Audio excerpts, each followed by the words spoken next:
Hello everyone, welcome to बियागी। आज हमारे पास हैकर रैंक की एक और नई प्रॉब्लम है जिसका नाम है library fine. So the problem is like your local library need your help. Give the expected and actual return date for a library book. Create a program that calculates the fine if any. The fee structures is as follow. If the book is returned on or before the expected return date, no fine will be charged. Fine is equals to 0. If the book is returned after the expected return day but still within the same calendar month and year as the expected return date, so the fine will be 15 hexo multiply the number of day late.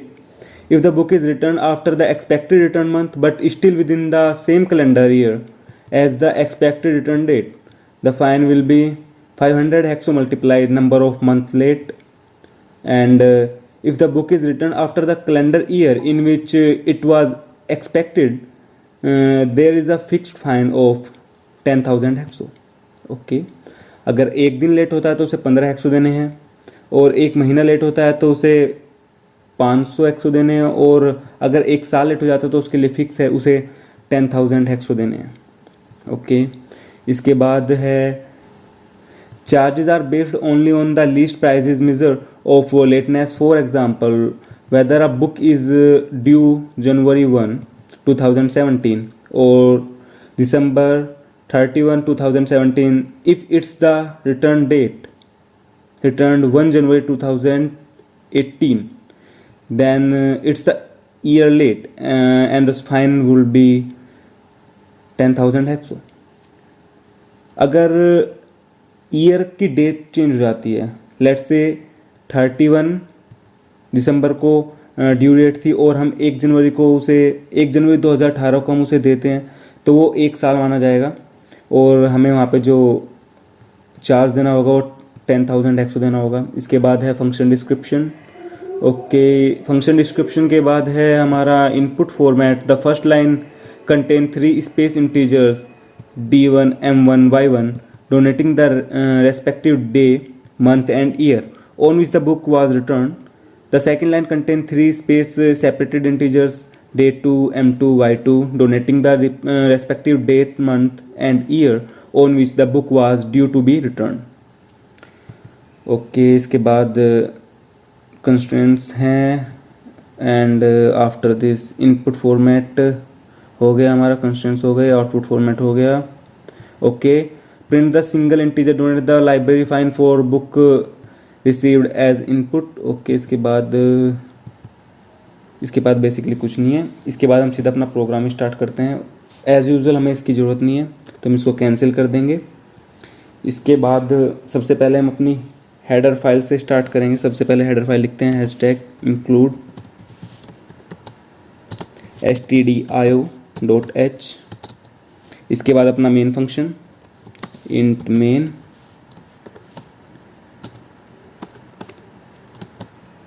Okay, इसके बाद curly braces के अंदर हम सबसे पहले अपने integer declare कर लेते हैं। बेसिकली हमें सबसे पहले D1 चाहिए और D2 भी चाहिए, M1 चाहिए, M2 भी चाहिए, Y1 ईयर के लिए और Y2 भी ईयर के लिए ही चाहिए। एंड इसके बाद सबसे पहले स्कैनफ कराते हैं। फर्स्ट लाइन में हम स्कैन कराएंगे कि किस डेट को हमने उसे रिटर्न किया है।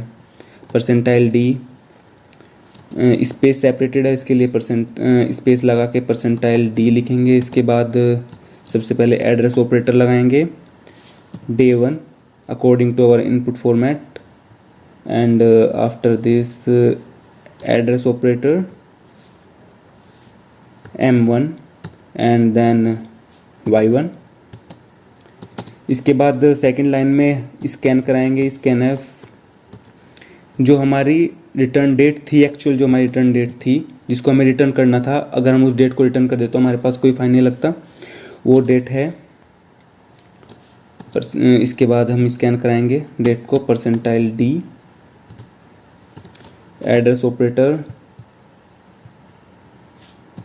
day 2 address operator month 2 and address operator year 2। इसके बाद हमारा ये काम तो कंप्लीट हो चुका है। इसके बाद हम 3 स्टेप करेंगे। सबसे पहले हम ईयर के लिए देखेंगे। ईयर में 3 स्टेप निकल के आते हैं, या तो ईयर ज़्यादा होगा या बराबर होगा, या कम होगा। ये कैसे कह रहे हैं, अगर हमारा लेट से हमारा y1 बड़ा है y2 से, मतलब एक साल से एक ईयर उसने चेंज किया हुआ है बीच में, जैसे 2017 है और 18 है। अगर y1 हमारा 2018 है और y2 हमारा 2017 है, फिर हमें जो फाइन देना होगा वो 10,000 हेक्सो का देना होगा। सबसे पहले इफ़ कंडीशन लगाते हैं। इफ़ कंडीशन लगाएंगे y1 is greater than y2। इसके बाद हम कराएंगे सीधा प्रिंट एफ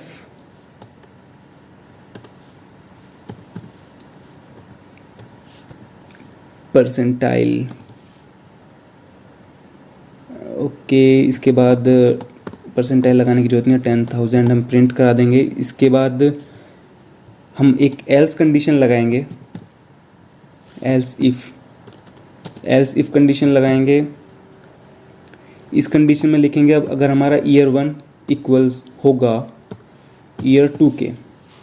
अब इसमें ही हम जो कंडीशंस लगाएंगे वो बाद में लगाएंगे। इसके बाद इससे पहले हम एक और लगा लेते हैं एल्स में। अगर इक्वल नहीं है और हमारा ईयर 2 है वो छोटा है, तो तीसरी कंडीशन होगी कि ईयर 2 जो हमारा y2 है वो बड़ा ही होगा। अगर y2 हमारा बड़ा है तो लेट से उसने टाइम से पहले ही अपना जो बुक है वो उसने दे दी है, रिटर्न करा दिया है, इसलिए हम इसमें यहाँ पे कुछ प्रिंट नहीं कराना है, हमें सीधा प्रिंट कराना है 0।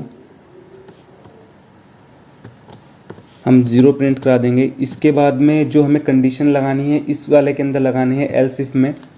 अगर हमारा ईयर इक्वल है तब उसके बाद हम मंथ चेक करेंगे कि हमारा मंथ कैसा है। अगर मंथ M1 बड़ा है तो उसे फिर फाइन देना होगा अकॉर्डिंग टू जो उसने बताया है M1 माइनस M2 करके, क्योंकि जितने मंथ उसने लेट किया है। अगर हमारा मंथ इक्वल है तो हमें उसमें फिर हम एक कंडीशन लगाएंगे उसके, अगर मंथ इक्वल है तो फिर हम डेट को देखेंगे, नहीं तो हम सीधा सिंपली प्रिंट एफ करा देंगे 0 को। तो देखते हैं कैसे कैसे करते हैं। एक इफ़ कंडीशन लेंगे इसके अंदर, if M1 is greater than M2। अब हमारा ईयर तो इक्वल है, मतलब वो उसी ईयर में है, जैसे 2017 है वो 2017 में ही है, बट हमारा जो मंथ है वो कुछ मंथ्स बाद वो उसे लेट रिटर्न करा रहा है इस लाइन में। तो इसके लिए हम एक प्रिंट एफ लगाएंगे। प्रिंट एफ में क्या कराना है हमें, परसेंटाइल डी, और जो हेक्सो थे 500 हेक्सो थे, मल्टीप्लाई कराएंगे। मल्टीप्लाई किसकी होगी, M1 माइनस M2 की, क्योंकि उसने कहा है इस वाली लाइन में द नंबर ऑफ मंथ्स 500 एक्सो multiply the number of month, जितने मंथ हम लेट हैं।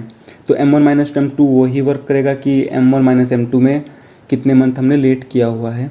इसके बाद एक कंडीशन निकल के आएगी जो हम लिखेंगे एल्स इफ। इस कंडीशन में क्या होगा, हमारा M1 है वो इक्वल होगा M2 के। अगर हमारा M1 इक्वल है M2 के, इसको भी हम बाद में ही करेंगे, बट इससे पहले हम क्या करना है, हम एक और कंडीशन लगाएंगे एल्स वाली, मतलब उसने टाइम से पहले ही उसे रिटर्न करा दिया है। पहले में हमारा ईयर जब बराबर है, उसके बाद हमारे मंथ में एक हमने लेट वाला लिया है, एक बराबर वाला लेंगे, एक वो लेंगे कि उसने मंथ से पहले ही टाइम पूरा होने से पहले ही उसने बुक रिटर्न कर दी है, इसलिए हम इसमें प्रिंट करा देंगे प्रिंट एफ 0, इसमें हम प्रिंट करा देंगे। इसके बाद हम इस वाली कंडीशन में जाते हैं एल्स इफ वाली में। अब एल्स इफ वाली कंडीशन में जब हम जा लिए तो यहाँ पे भी 2 कंडीशन बन के आती हैं, या तो वो पहले ही रिटर्न करा देगा डेट से। अब यहाँ पे 2 ही कंडीशन आएंगी, यहाँ पे 3 कंडीशन नहीं आएंगी, यहाँ पे 2 कैसे आएंगी, अब डे के लिए आएगी, डेट है जो। इफ़ कंडीशन लगाते हैं, इफ़ जो हमारी D1 है वो बड़ी है D2 से, जो हमारी डेट है लेट्स से 3 है और D2 में 1 है, तो वो 3 को करा रहा है रिटर्न, तो वो लेट है थोड़ा, इसलिए हम प्रिंट कराएंगे प्रिंट एफ परसेंटाइल डी, और जो चार्जेस लगते हैं वो पर डे 15 हेक्सो लगता है, तो 15 मल्टीप्लाई D1 माइनस D2, यहाँ पे भी जो D1 माइनस D2 है वो M1 माइनस M2 के अकॉर्डिंग ही है, एक्सप्लेन करने की जरूरत नहीं है। फिर एल्स कंडीशन लगाएंगे। यहाँ पे दो ही कंडीशन होंगी, अगर वो उसी डेट को भी रिटर्न कर देता है तब भी उसके पास उसे कोई फ़ाइन नहीं देना है, या उस डेट से पहले ही कर देता है रिटर्न तब भी उसे कोई फ़ाइन नहीं देना है। बेसिकली हमने किया क्या है पूरे प्रोग्राम में, हमने सबसे पहले ईयर को देखा है। अगर हमारा ईयर ज़्यादा है तो उसे हम 10,000 एक्सो देंगे। वहाँ पे अगर हमारा ईयर इक्वल है तो फिर हम मंथ्स में जाएंगे, मंथ्स में हम कंडीशन चेक करेंगे, और मंथ्स में कंडीशन चेक करने के बाद अगर हमारा मंथ सेम है तो उसमें हम जाके डेट के लिए हम कंसीडर करेंगे कि कितना फ़ाइन देना है उसे। इसके बाद एल्स कंडीशन में लिखेंगे प्रिंट एफ और 0 को प्रिंट करा देंगे। आई थिंक हमारा प्रोग्राम कंप्लीट हो चुका है। इसके बाद एक बार प्रोग्राम को रन करा के देखते हैं।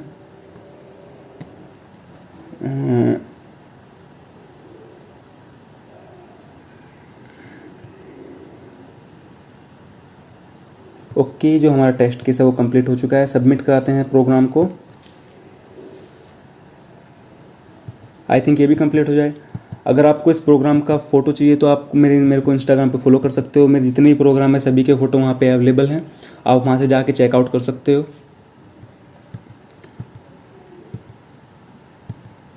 एंड अगर आपको वीडियो अच्छी लगी तो आप वीडियो को लाइक करो, सब्सक्राइब करो, और अगर किसी आपके फ्रेंड की यही प्रॉब्लम है उसे शेयर करो वीडियो को। मिलते हैं थोड़े दिनों के बाद एक नए प्रोग्राम के साथ। Bye bye.